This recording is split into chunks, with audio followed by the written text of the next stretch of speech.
kundi sa kamay ni Yahweh El Shaddai. Amen mo ba?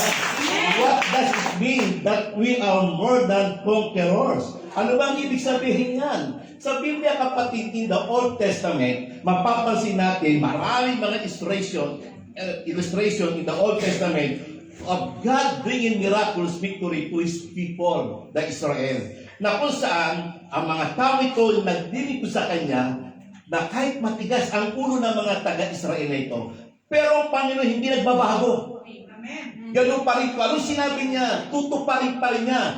Kahit ito mga taga-Israel na ito matitigas ang ulo, ano ba naman ito? Pero hindi kayang pabayaan ng Diyos. Nakikita mo yun?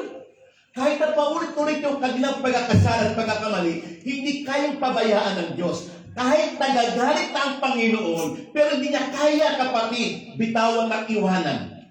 Tinuturuan lang niya, dinidisiplina lang niya, bagamat mabigat yung kanyang pagdidisiplina, hindi porke dinidisiplina, pinaparusahan, hindi, tinuturuan. Sapagkat ang nais ng Panginoon na sila ay maging matatag at makapamuhay na ayon sa kalooban ng Diyos. Dahil kung sila, kapatid, ay mananatili sa kalooban ng Panginoon, mararanasan nila kung gaano kalakas at makapangyarihan ang Diyos sa kanilang pinakikita. Yung totoo eh. Yung totoo, kapatid. Hindi natin nakikita ang Panginoon, pero araw-araw nakikita tayo ng Diyos. Yun ang mahalaga. Yun ang importante. Hindi ba? Baka makita mo ang Panginoon, matakot ka pa.